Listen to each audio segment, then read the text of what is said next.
Hi, kindergarten teachers, and I hope you had a wonderful break, had some time to relax and enjoy some time with your family, and are ready to get started with Module 2, Unit 3, and also continuing our work with Skills Block. Down here in the left-hand corner is just that bit.ly for our book creator book, which I just clicked into, and you could see the front cover.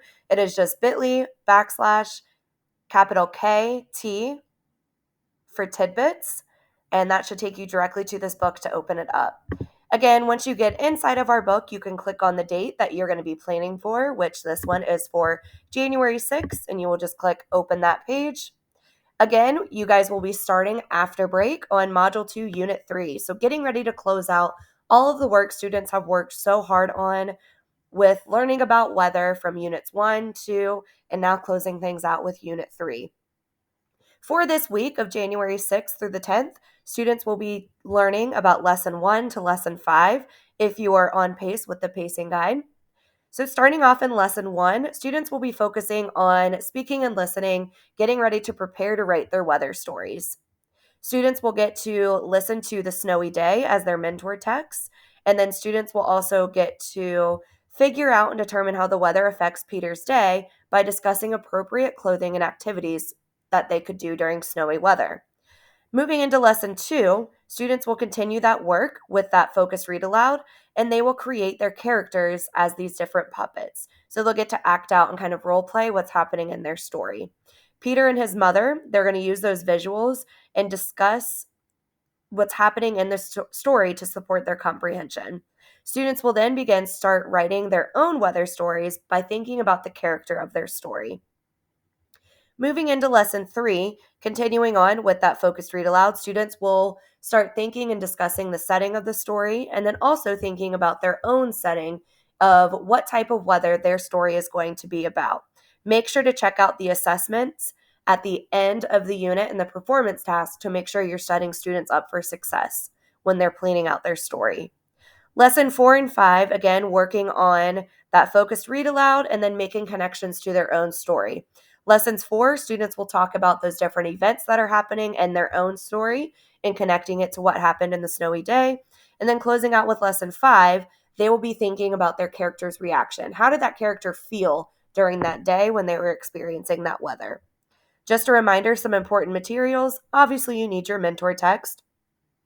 Making sure that you have that either up on Sora to read aloud to your students so they can see the text with them, or under a document camera if you're using the actual text. It is really important to have that snowy day anchor chart up this entire unit because students are going to reference it often, and think about making pictures to add to that anchor chart so students can really follow along and understand what was happening in the story. Moving into Skills Block, again, this is for the week of January 6th through the 10th. We are in Module 2, Cycle 10, closing that out with Lesson 54 and 55, and then moving into Cycle 11, 56 to 58. So students will, in Lesson 54, work on interactive sentence building. So this interactive sentence building is similar to that interactive writing. So making sure we're giving students an opportunity to support one another when they are going up to write a portion of the sentence, and then also thinking about their sentence that they could write independently. Students will close out Cycle 10 with Fill the Beats, which is focused on those different rhythms that are occurring inside of the poem, even inside of sentences, inside of a text. Then moving into Lesson 56 and 57, students will get introduced to their new letters, which are going to be introducing the letter E through the Read Aloud with the Letter E story. They're also going to explore the letters Z, J, and E, talking about those, focusing on words zebra, juice, and elephant. Using that poem, My Sister, in Lesson 57, students will work on identifying where those letters are at inside of that poem and working on correct letter formation. Please make sure you are using this time to correct any misunderstandings with letter formation. If they're making letters backwards, make sure to stop, pause, and correct this while you have time for this instruction. And lastly, with Lesson 58, you will close out with the mystery word, which that mystery word is the word see. Make sure all of these mystery words are posted somewhere inside of your classroom because these are students' high frequency words, and that will make a great connection when they get ready to do their MOI Dibbles data especially when they're doing that word reading.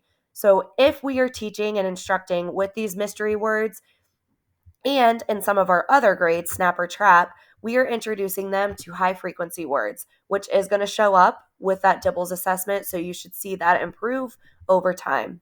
Have a great week, and I look forward to seeing you back here next week with your next tidbit.